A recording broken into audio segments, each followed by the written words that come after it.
우리 하나님께 영광과 찬양과 경배의 박수를 한번 올려드리면 좋겠습니다.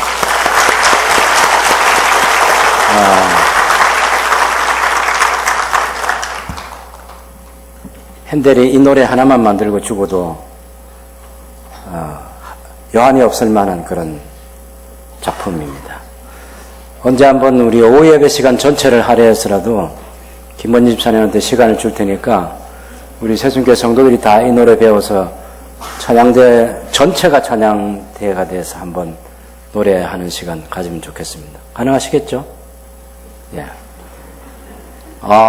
그날 하나님이 얼마나 좋아하실지. 이제 시간만 알려주세요. 언제 시간 달라 하면 제가 그 시간 비워서 하겠습니다.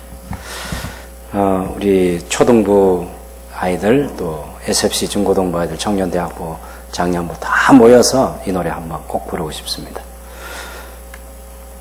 평생을 이 노래에 응답하는 예배자로 살아가기 위해서 새해 첫 주일 하나님께 나와 경배하고자 하시는 여러분 모두에게 하나님 우리 아버지와 주 예수 그리스도로부터는 은혜와 긍휼과 평강과 기쁨과 사랑이 충만하게 되기를 주님의 이름으로 축원합니다.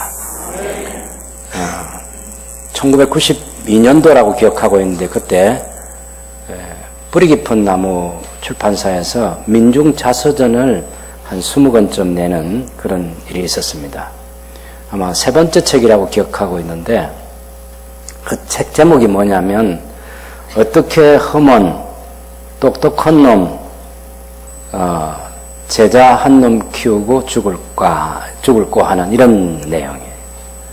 그러니까 이 사람이 자기 죽기 전에 똑똑한 제자 한 놈이라도 선생이라 그렇게 얘기하잖아요. 애칭이랑 아시죠? 이렇게 부르는 결코 나쁜 말이 아닌 거. 그런 똑똑한 제자 한 사람 남겨두고 죽고 싶다는 그런 거죠. 아마 예수님께서 평생을 사역하시면서 짧은 기간 3년 동안에 정말 남겨두고 싶은 그 제자, 그 생각 예수님이 충분히 하셨고 사도 바울도 그의 편지 마지막 편지인 디모데후서를 보면 많은 제자들 가운데 특별히 디모데를 로마로 부릅니다. 로마로 부를 때 사도 바울이 디모데만 오라는 게 아니고 마가를 데리고 오라 그랬어요. 마가를. 당신의 마지막 시간을 디모데와 마가와 그때 이 디모데후서라는 편지를 쓸 때 누가는 거기 로마에 있었습니다. 누가만 나와 함께 있고 다 나를 떠나갔다. 그런 얘기를 하는 거예요. 물론 사역을 재배치해서 떠나간 사람들도 있고 그냥 바울 곁을 떠나는 게 좋겠다 해서 떠난 사람들 여러 가지 유형의 사람들이 있겠지만 굉장히 외로운 시간이었어요. 그때 디모데를 찾습니다. 그리고 마가를 꼭 데려오느라. 디모데와 이 누가는 좀 다른 거예요. 누가는 의사로서 바울 곁에 주치의로서 남아 있었습니다. 그러나 바울이 디모데전서라는 편지도 썼고 디모데후서라는 편지도 써서 예수 그리스도의 제자로서 바울 같은 삶을 살기를 바랬던 사람은 디모데였습니다. 하는 역할이 다른 거죠. 누가가 할 수 있는 일, 디모데가 하는 일. 누가는 특별히 제2차 바울의 전도 여행 때 부름 받은 사람으로 바울과 함께 동역하면서 바울에게서 배우고 바울같이 살면서 많은 문헌들 또 소리를 들으면서 누가복음과 사도행전이라는 책을 써서 예수 그리스도의 제자로 살았던 사람입니다. 그러나 이 디모데는 자기가 무슨 책을 만들거나 그렇게 하진 않았지만 목회자로서 그리고 또 바울 같은 그런 사람을 길러내는 제자로서의 삶을 살았던 사람은 제자로서 재생산하는 삶을 살았던 사람이 특별히 디모데였죠. 디모데후서 2장 2절에 보면 내가 내게 들은 말을 충성된 사람들에게 부탁하고 그 충성된 사람이 또 다른 사람들에게 부탁할 수 있도록 복음의 이 흔히 말하는 제자의 제4대까지를 집중하면서 부탁했던 그런 바울의 마음을 헤아릴 수 있습니다. 제자, 꼭 역사에 남겨두고 싶은 거죠. 우리가 이 땅에 살면서 우리가 언제 살다가 죽었다, 이것만 있는 게 아니라 정말 제자를 남겨두고 죽는 거죠. 세상 사람이 남겨두는 제자하고 교회 안에 성도들이 남겨두는 제자는 다를 수 있어요.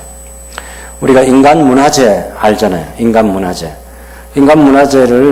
누구의 스승 누구를 두고 그 제자들이, 배우는 제자들이 스승의 뒤를 이어서 인간 문화재가 될 때도 있고, 또 그 자녀들이 가운데 그 부모를 닮아서 배워서 인간 문화재가 될 수도 있죠. 근데 그리스도의 이 교회에서 말하는 제자라는 것은 자기의 제자가 아니고, 목사가 제자 훈련에서 목사의 제자가 아니고, 성도들이 제자 훈련에 함께 동력한다고 해서 성도들의 제자가 아니라 예수님의 제자. 예수님에게 배우고 예수님을 닮고 예수님처럼 살려고 하는 예수님의 제자. 예수님께서 이 땅에서 꿈꾸었던 그 하나님의 나라를 이루기 위해서 자신의 삶을 아낌없이 드리려고 하는 예수님의 제자. 예수님께서 오셔서 처음부터 끝까지 집중하셨던 하나님의 나라가 이 땅에 임하는 그것을 위해서 큰 비전을 가지고 사명자로 살아가는 그런 삶이 예수 그리스도의 제자로서의 삶이라고 말할 수 있습니다. 저는 이것이 우리가 살아가는 신앙생활 가운데 그 어떤 것보다 소중하다고 생각하는 거예요. 2019년 새해를 맞으면서 여러분과 함께 예수님의 제자를 삼는, 예수님의 제자를 만드는 이 일에 헌신함으로써 행복한 신앙생활을 하면 좋겠다 하는 그런 마음으로 오늘 이 본문 말씀을 읽고 여러분과 함께 하나님 말씀을 나누려고 합니다. 예수님의 제자를 키우는 행복한 신앙생활이죠. 행복한 신앙생활이라 할 때는 그 과정에 그냥 휘파람 불는 그런 시간들만 있어서 행복한 건 아니에요. 예수님의 생애도 환영받는 것보다는 비난과 조롱받는 일이, 나중에는 아주 극심한 박해를 받고 침뱉음을 당하고 말할 수 없는 인간적인 모멸감을 느끼고 고통받는 그런 시간들이 훨씬 많았고, 가장 수치스럽다고 할 수 있는 십자가에 맨몸으로 처형됐을 때 그때 주님의 모습을 생각해 보면 얼마나 힘들고 어려웠을까. 당신의 제자들에게 얘기할 때 내가 고민하여 죽게 되었다 이렇게 얘기하잖아요. 얼마나 힘든지. 그런데 또 다른 한면은 예수님께서는 십자가 위에서 행복하셨을 겁니다. 왜냐하면 당신의 헌신된 산제사를 통해서 하늘 아버지께서 택하신 창세전에 그리스도 예수 안에서 예정한 사람들을 구원할 수 있기 때문에 당신의 한 몸을 제물로 드려서 하나님이 택하신 사람들을 구원하는 일을 하신 거죠. 가치 있는 일에 자기를 드리는 삶을 살 때 행복하다고 말할 수 있습니다. 그런 예수님의 행복이 있었고, 사도 바울도 단 한 번도 이런 얘기를 하잖아요. 선한 싸움을 싸우고 달려갈 길을 다 달리고 믿음을 지켰다라고 이렇게 말할 때는 뒤돌아보면서 자기 인생 예수님의 제자로서 살았던 그 수십 년의 세월 살면서 단 한 번도 후회하지 않고 살았다는 행복감이 있는 거거든요. 이제 후로는 나를 위해서 의의 면류관이 예비되어 있다 하고 그 면류관을 바라보면서 죽음의 시간을 기다리고 있는 사도 바울이 당연히 행복했죠. 행복. 오죽하면 주님 안에서 기뻐하라. 내가 기뻐하는데 너희들도 기뻐하라. 기회가 있을 때마다 주님 안에서 기뻐하고 있는 나도 기뻐하는데 여러분들도 기뻐하기를 원합니다. 이렇게 말했겠습니까? 행복. 우리의 신앙생활에 예수님께서 마지막 이 세상을 떠나시면서 하신 유언의 말씀이 하늘과 땅의 모든 권세를 아버지께서 내게 주셨다. 그러므로 너희는 가서 모든 민족을 제자로 삼아 아버지와 아들과 성령의 이름으로 세례를 주고 내가 너희에게 분부한 모든 것을 가르쳐 지키게 하라. 볼지어다 내가 세상 끝날까지 항상 너희와 함께 있으리라.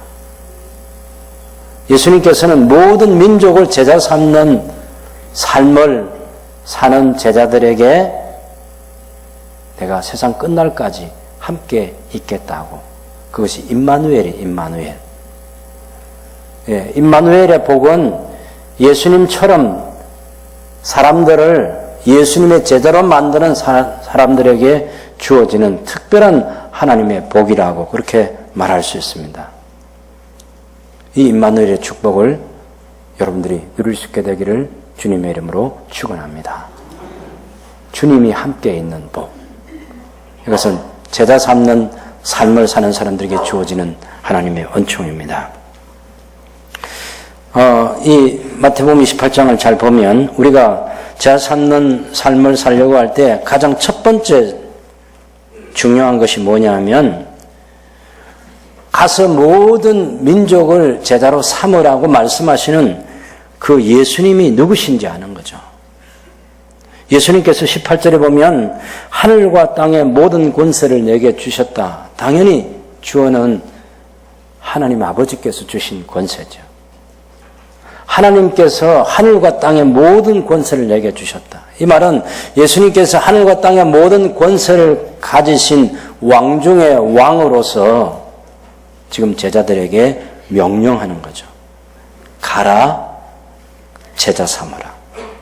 사실 그 명령어는 그게 있고요.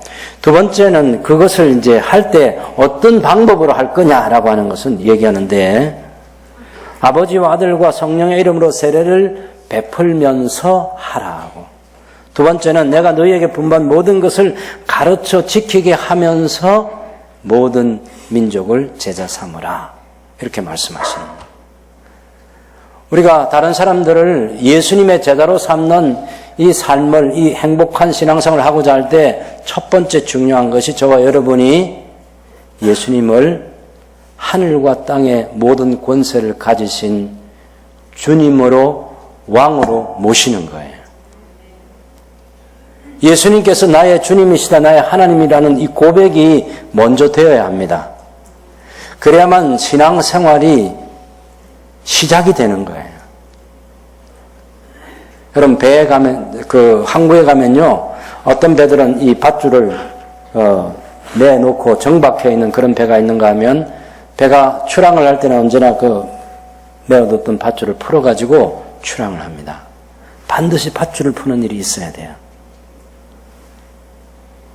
그렇지 않으면 배가 떠나질 못해요. 우리 신앙생활도 마찬가지입니다. 우리 신앙생활이 예수님을 나의 주님, 나의 하나님으로 고백하는 그 고백에서부터 신앙생활의 그 출항이 되는 거예요. 많은 사람들이 아직 출발을 못하고 있어요. 계속 항구에 매여 있는 거예요. 주님께 우리의 모든 것을 다 맡겨야만 됩니다. 예수님께서 내 인생의 주인이셔야 해요. 예수님께서 나를 죄에서 구원하신 영원한 지옥의 형벌에서 나를 구원해 주신 구세주이셔야 하고 그 예수님께서 내 인생의 주인입니다라는 이 고백이 되어야만 됩니다. 구약성경 잘 아시잖아요.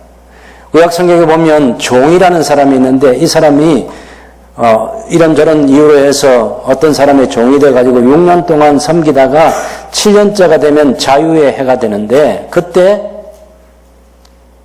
자유인이 되기를 포기하고 자기 스스로 포기합니다. 그리고 주인께 얘기하는 거죠. 내가 주인님과 주인님의 가족들을 사랑합니다. 제가 자유인이 되는 것보다 제 평생의 주인님의 종으로서 살고 싶습니다. 저를 거두어 주십시오. 그러면 주인이 이제 그것을 기쁘게 받아서 강제가 아닙니다. 이것은. 그런 자발적인 헌신이 있을 때 그 종을 데리고 문술주로 가서 이 귀에 구멍을 뚫는 일을 하는 거예요. 그러면 종의 표식을 가지고 그 주인이 평생을 삽니다. 많은 종들이 부러워하는 거죠. 야, 나도 당신처럼 그런 좋은 주인을 모시고 평생에 그 주인의 종으로 살고 싶다. 이게 메인 종의 삶입니다. 사도 바울이 그런 그리스도의 종으로서 사는 것을 굉장히 기뻐했어요. 예수님의 제자가 된다는 것은 예수님을 주인으로 모신 종으로서의 삶을 사는 거예요. 우리 학교의 학생들은 자기가 가끔 선생님을 배반하고 선생님들의 말을 안 듣고 자기가 하고 싶은 대로 하고 그런 학생들이 있겠지만 예수님의 제자는 자기 마음대로 살지 않아요. 예수님의 제자는 예수님을 왕으로 모시고 삽니다. 우리 모든 그리스도인들이 예수님의 제자가 되어야 합니다. 우리 모든 성도들이 예수님을 나의 주님, 나의 하나님으로 모셔야 됩니다. 주님을 향해서 당신은 나의 왕이십니다라는 이 고백을 하면서 무릎을 꿇을 수 있는 목사고 성도여야 돼요. 그래야 예수님의 제자로 살아갈 수 있습니다. 그렇게 하면서 또 모든 민족을 제자로 삼아서 그 모든 민족 가운데는 우리 한국 민족 당연히 들어있죠. 예수님께서 그 지역을 정해준 예루살렘, 유대, 사마리아 땅끝이라고 하는 그것이 우리의 예루살렘, 우리의 유대, 우리의 사마리아, 우리의 땅끝 해서 우리도 그 속에 포함되는 거예요. 한국 사람도 모든 민족 속에 포함되어 있는 거예요. 그래서 어느 날 선교사님들이 한국 땅을 방문하고 예수님 복음을 전해주고 예수님의 제자가 되도록 가르쳐주고 그래서 한국교회 역사가 여기까지 흘러온 거죠. 한국 땅에서와 세계를 향해서 예수님의 제자, 모든 민족을 제자 삼는 그 사역을 위해서 한국교회가 헌신하고 우리도 후원하고 있죠. 이제 한국에도 우리가 외국에 가지 않아도 한국에서도 다른 외국 사람들을 이를테면 중국 사람이나 인도네시아 사람이나 캄보디아 사람이나 태국 사람이나 이런 사람들을 우리가 선교할 수 있을 만한 많은 외국인들이 한국에 와서 살고 있습니다. 한국도 언젠가는 선교지가 될 수 있어요. 유럽이 선교지인 것처럼. 유럽에는 한때 교회가 영광스러웠던 적이 있습니다. 근데 교회가 쇠퇴했어요. 지금은 선교사들이 필요로 하는 것이죠. 모든 민족을 제자 삼는 사역은 예수님의 제자 삼는 이 사역은 주님이 오실 때까지 계속해야 될 교회로서는 매우 중요한 삶이라고 성경이 가르치고 있습니다. 모든 민족에게 모든 민족을 예수님의 제자로 삼아라. 이것이 주님 명령이에요. 방법은 조금 전에 말씀드린 것처럼 아버지와 아들과 성령의 이름으로 세례를 베풀면서 내가 너희에게 분부한 모든 것을 가르쳐 지키게 하면서 그래서 우리가 전도해가지고 양육한 사람들을 세례 베푸는 것 이것은 하나님과 여러 성도들 앞에서 그 사람이 그리스도인이라는 것을 예수님과 함께 죽고 예수님과 함께 다시 살아났다는 이것을 공적으로 선포하고 본인도 그것을 확인하고 그런 예수의 사람이라는 표를 가지고 살도록 세례를 베푸는 거죠. 세례를 생명을 걸고 세례를 받아요. 인도에 갔을 때 제가 세례 베푸는 곳에 갈 때 얼마 전에 기독교인들이 참혹하게 살해를 당한 그 지역을 넘어서서 강에 가서 세례를 베푼 적이 있습니다. 위험하죠. 공격을 받을 수도 있고. 예수님은 나의 주님이시고 나의 하나님이시라는 게 그것 때문에 절대로 뒤돌아서지 않겠다는 여러분 노래 가운데 주님 뜻대로 살기로 했네 주님 뜻대로 살기로 했네 이 노래가 막 우리가 막 기분이 좋아가지고 막 기뻐가지고 부르는 그런 노래가 아니에요. 인도 북부의 아산 지역에서 식인종 가운데 한 사람이 그곳에 선교하러 갔던 사람을 통해서 복음을 듣고 예수 그리스도의 사람이 됐어요. 자신과 자신의 가족들이. 근데 추장이 너무 화가 나서 그 그리스도인이 된 그 사람을 향해서 신앙을 포기하도록 이 사람이 절대로 뒤돌아보지 않겠다고. 십자가를 통해서 내가 구원받았는데 어떻게 뒤돌아설 수 있겠냐고. 네 아들을 죽이겠다. 아들들을. 그렇게 협박할 때도 뒤돌아서지 않겠습니다. 그래 아들들을 죽여버립니다. 네 아내를 죽이겠다. 네가 포기하지 않으면. 그래도 뒤돌아서지 않겠습니다. 그래서 그 아내도 죽음을 당합니다. 포기해라. 너를 죽여버리겠다. 뒤돌아서지 않겠습니다. 주님 뜻대로 살기로 했는데. 그래서 그 사람도 죽여버립니다. 그러나서 초장이 너무 놀라서 회개합니다. 나도 이 사람처럼 그리스도를 믿겠다고. 거기 있는 모든 종족이 다 그 종족이 예수님을 믿게 됩니다. 그 이야기가 전해지고 전해져서 주님 뜻대로 살기로 했네. 자신과 가족 전체가 다 순교를 당하는 그 배경에서 난 노래가 그 노래예요. 예수님의 제자. 모든 것을 주님을 위해서 다 드리고도 아깝지 않다고 고백할 수 있는 바울처럼 사는 사람. 세례를 베푸는 게 바로 세례를 받는 게 그런 의미가 있는 것이고 주님께서 분부한 모든 것을 가르쳐 지키게 하라고.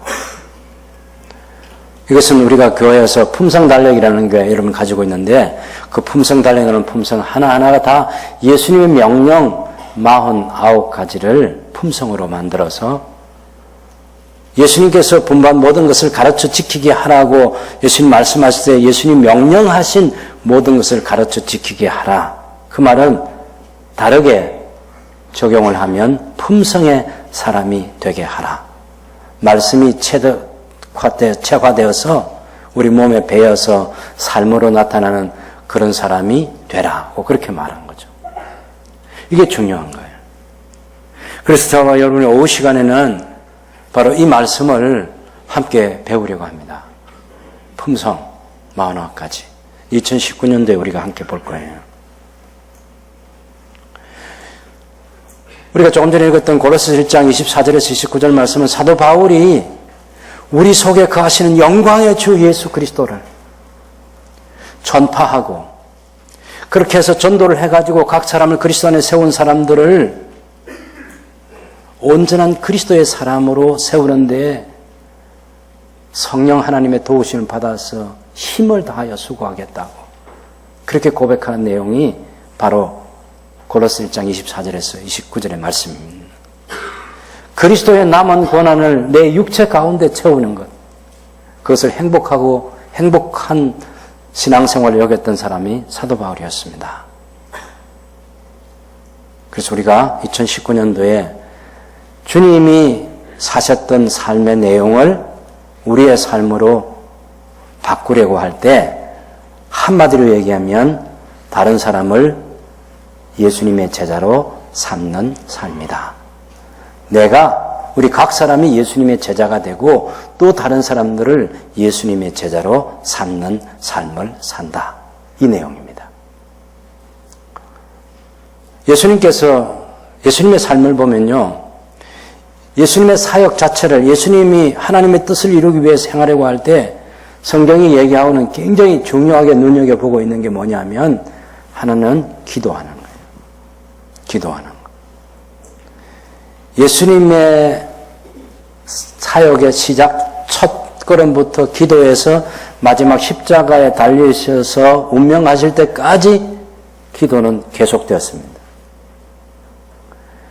바울의 제2차 전도 여행 때 부름을 받아서 동력했던 누가가 예수님의 생애를 추적하면서 많은 정보를 수집해가지고 기록했던 누가복음, 그 이후에 사도 바울과 함께했던 사도행전, 이 두 권의 책을 쓴 누가가 말이죠. 예수님과 초대교회의 복음의 이 진보와 관련해서 아주 특별한 인상 하나를 기록하는 것이 예수님의 기도 생활이고 초대교회의 기도 생활이에요. 교회가 탄생할 때. 심지어는 예수님의 기도 생활에 대해서는 그 어떤 복음서보다 많은 내용을 기록할 뿐만 아니라 너무 섬세하게, 아주 섬세하게 마지막 겟세마네 동산에서 예수님이 기도하실 때는 얼굴에 흐르는 하나님의 뜻을 성취하기 위해서 아버지 내 뜻대로 마시옵고 아버지의 뜻대로 하시옵소서 그 기도를 할 때는 얼굴에 흐르는 땀방울이 핏방울로 변하는 그 섬세함까지 묘사하면서 예수님의 기도가 얼마나 놀라운 아름다운 삶이었는지를 얘기하고 있습니다. 당연히 누가복음 읽는 독자들에게 알려주기 위해서죠. 예수님의 기도. 마태복음 10장에 보면 예수님께서 제자들을 부를 때 많은 제자들, 예수님의 제자는 사실 숫자가 많아요. 70명, 120명까지 우리가 예수님 제자를 생각할 수 있겠죠. 그런데 그 제자들 가운데 12제자를 특별히 사도로 부를 때는 밤새도록 철회하시고 12명을 예수님의 제자로 특별하게 세웁니다. 시간을 집중해서 다 쏟아붓죠. 그 제자들에게 기도하는 걸 가르쳐주고. 두 가지입니다. 하나는 당신께서 기도하시면서 다른 사람을 야 우리도 예수님처럼 기도하고 싶다는 생각을 불러일으키는 거, 그렇게 기도하는 삶을 사신 거. 마가복음 1장 35절 이하처럼 그 이전에는 밤 늦게까지 일을 하시고 피곤하신데 이런 새벽에 일어나셔서 한적한 곳에서 하나님께 기도하시고 그리고 제자들을 만나서 다른 동네로 가서 전도하자고 그렇게 말씀하셨던 예수님 모습. 하루의 시작을 기도로 시작했던 주님의 삶이었습니다. 우리 신앙생활을 그렇게 하면 좋겠습니다. 여러분 아침에 일어날 때도 새벽 기도에 못 나오셔도 개인적으로 다 기도하시고 일터에 가서도 일을 시작하기 전에 직장에 출근하고 회사 일하고 차 운전대 잡으면서 집 떠나면서도 오늘 하루 주님이 원하시는 삶을 살겠습니다 하고 기도하면서 그렇게 하루를 시작하는 기도하는 그리스도인으로 저와 여러분이 살아갈 수 있게 되기를 바랍니다. 이것이 우리가 예수님의 제자가 되고 다른 사람 예수님의 제자로 삼는데 가장 기본적으로 깔려 있어야 될 배경이 기도예요. 예수님께서 두 번째로 중요한 것은 전도하는 겁니다. 일단 사람들에게 복음을 전해야 하나님이 택하신 사람들이 반응을 하게 될 거고, 그래서 예수님을 주님이라고 믿는 사람들이 생겨나게 될 것 아니에요. 그건 전도라는 도구를 통해서. 누가가 인상 깊게 한 것은 하나님의 아들이신, 창세 전부터 계셨던 하나님이신 예수님이 사람의 몸을 입고 오셨는데 이 땅에서 기도하는 게 너무 인상적이었어요. 그렇잖아요. 보통 우리들 같으면 기도가 뭡니까? 기도가 우리의 연약함을 선포하는 것입니다. 우리가 영적으로 파선해서 아무것도 할 수 없다는 것을, 하나님 저는 아무것도 할 수 없어요 라고 우리 자신이 무능력함을 전적으로 하나님께 고백하는 것이 기도예요. 하나님의 은혜와 하나님의 도우심과 하나님의 능력이 아니면 제가 아무것도 할 수 없습니다 하는 게 그게 기도라고. 그리고 나서 또 다른 사람들을 하나님의 자녀로 하나님과의 새로운 언약 관계를 맺게 하는 데는 전도라는 도구 말고는 다른 도구가 없다는 것을 예수님이 아셨어요. 그래서 당신께서 친히 전도하시고 또 당신께서 가고 싶어 하셨던 갑처, 갑동네 이런 데 당신이 다 다닐 수 없으니까 12제자도 70명의 제자도 둘씩 짝지어가지고 전도하러 보내시고, 전도가 너무나 중요한 거죠. 사도 바울은 에베소서 1장 3절 이하에 보면 창세전에 그리스도 예수 안에서 하나님의 선택한 백성들의 이야기를, 선택 교리를 얘기합니다. 근데 바울이 전도할 때는요, 누가 선택받았지? 이 사람이 선택받았을까? 저 사람이 선택받았을까? 저 사람이 선택받았을까? 저 사람이 선택받았을까? 이렇게 찾아다니지 않고 그냥 모인 사람들에게나 가까이 있는 사람 다 전도를 해보는 거죠. 다 전도를 해봐요. 고린도서 1장에 보면 하나님께서 이 전도의 미련한 방법으로 하나님께서 구원하고 싶어 하시는 사람들을 구원하신다는, 그래서 십자가 외에는 그 어떤 것도 자랑하지 않기로 결단하고 시작합니다. 전도하는 거. 근데 전도를 하고 나서 나중에 데살로니가 지역에 짧은 기간 동안에 믿는 사람들이 생겼을 때 그 믿는 사람들이 어떤 삶을 살아가는 것을 보고 사도 바울이 이런 얘기를 합니다. 여러분 보니까 여러분은 하나님의 선택한 백성들입니다. 그렇죠. 우상 숭배를 버리고 살아계신 하나님께로 돌아와서 예수님의 재림을 기다리는, 그리고 사도 바울이 전했던 그 복음을 동일하게 전하고 있는 사람 보니까 저 사람은 틀림없이 선택된 사람들이다. 선택은 나중에 얘기하는 것이고 우리는 몰라요. 그래서 전도하는 거예요. 예수님의 제자 삼는 사역에서 두 번째로 중요한 게 전도입니다. 세 번째는 양육하는 거예요. 양육은 시간이 걸립니다. 양육은 아무나 하는 게 아니에요. 기도하는 일, 전도하는 일은요, 금방 하면 돼요. 금방 하면 돼요. 그런데 양육하는 것은 제자들 훈련이 다 끝났을 때 양육자로 세웁니다. 가르쳐 지키게 하라, 이 말은 예수님께서 맨 마지막에 하신 말씀이에요. 예수님께서 누가복음 24장에 있는 대로 토라, 율법을 가르치자. 율법을 가지고 선지서를 가지고 가르쳐요. 시가서, 시편을 가지고 가르쳐요. 성경 한 권을 가지고 충분히 가르친 다음에 가서 모든 족속을 제자로 삼아서 아버지와 아들과 성령의 이름으로 세례를 베풀면서 내가 너희에게 명령한 모든 것을 가르쳐 지키게 하라. 예수님의 제자들이 그런 예수님의 삶을 원리를 가지고 살았고 이 시대도 동일하게 그렇게 살아야 합니다. 제자 삼는 사역은 다른 방법이 없어요. 예수님에게서 배운 대로 사도 바울이 똑같이 했어요. 사도 바울의 편지를 어디를 보나 내가 여러분을 위해서 쉬지 않고 기도합니다. 특별한 제자들을 위해서는 내가 밤낮 너를 생각하고 기도한다. 디모데 같은 경우에는 기도. 내가 기도한다. 여러분도 기도하십시오. 이것을 바울의 서신마다 성도들에게 강조를 많이 했어요.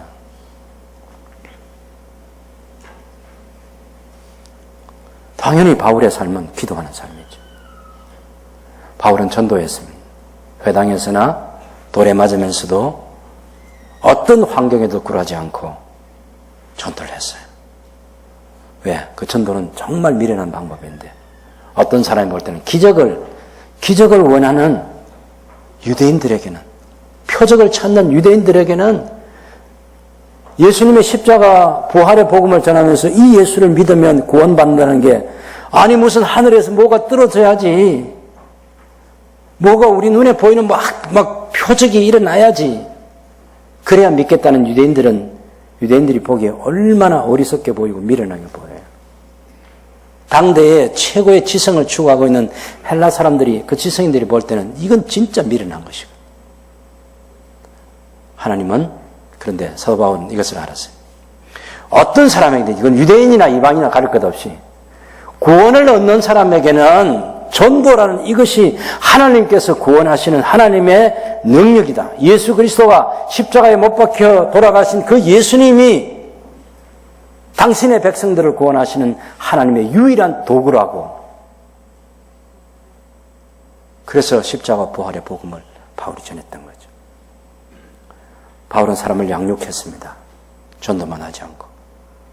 우리가 데살로니가의 그 지역에서도 3번 회당에서 새 안식일에 복음을 전했고 얼마 기간 동안은 양육하는 데 시간을 충분히 보냈습니다. 아비처럼 어미처럼 그렇게 양육을 했어요. 에베소 교회를 세울 때도 에베소 지역에서 2년 동안 두란노 서원에서 3,000시간을 쏟아부어서 그렇게 양육하지 않습니다. 밀레도에서 에베소 장로들을 불러 모아가지고 할 때 내가 3년 동안 눈물로 전했던 그 하나님 말씀을 기억하고 나도 주님과 주님의 말씀에 당신들을 부탁한다. 그래서 이 말씀을 가지고 양육하도록. 이게 중요한 거죠. 그래서 여러분 가운데는 어떤 사람은 지금 기도할 수 있는 사람의 수준에 머물러 있고요. 어떤 사람은 전도하고 있기도 하고요. 어떤 사람은 양육할 수 있는 사람으로 벌써 준비가 되어 있어요. 이 세 가지를 이제 지속적으로 우리가 하는 게 중요해요. 기도할 수 있는 사람은 기도하고, 또 전도할 수 있는 사람은 전도하고, 양육할 수 있는 사람은 양육하고. 그래서 나의 디모데, 나의 충성된 사람, 그 충성된 사람이 또다시 키우는 또 다른 디모데와 충성된 사람, 이런 사람이 계속해서 재생산되게 하는 거죠. 여러분의 가정에서, 가문에서 신앙생활을 첫 번째로 시작한 첫 번째 사람인가요? 그러면 여러분의 아들, 여러분의 손자, 3대뿐만 아니라 4대까지 수직적으로 복음이 재생산되는 그것을 집중해서 바라보고, 오래 사는 게 그게 뭐가 좋아요, 사실은. 예. 오래 살면서 하나님, 제게 건강 주시고, 제가 복음의 이 세대를 계속해서 바라보면서 주님께 영광을 돌리고 주 앞에 갈 수 있게 해주십시오. 이런 건 아주 거룩한 소원이에요. 우리 가족뿐만 아니라 우리가 전도해서 그 사람을 나의 디모데로 만들고 그 사람을 충성된 사람을 만들고 또 충성된 사람처럼 일할 수 있는 또 다른 사람을 만드는 것, 이것을 집중해서 바라봐야죠. 세 가지 초점을 가지고 삽시다. 2019년대. 기도해서 응답받는 행복한 신앙생활. 전도해서 영혼을 구원한 그 성도들이 우리와 함께 신앙생활하는, 전도해서 영혼을 구원한 행복한 신앙생활. 우리가 준비가 돼서 가르칠 수 있는 사람이면 다른 사람을 우리와 같은 사람으로 양육해서 또 그 사람이 기도도 하고 전도도 할 수 있는 사람을, 또 양육할 수 있는 사람을 준비시킬 수 있는, 그런 재생산할 수 있는 그런 사람으로 살아가는 행복한 신앙생활. 우리 주님의 행복한 삶이었고, 사도 바울의 행복한 삶이고, 디모데의 행복한 삶이었고, 이 시대에 우리가 추구해야 될, 우리가 사모하고 따라가야 될 행복한 신앙생활입니다. 이 부유한 믿음의 삶을 살아가는 하나님의 사람들이 될 수 있기를 바랍니다.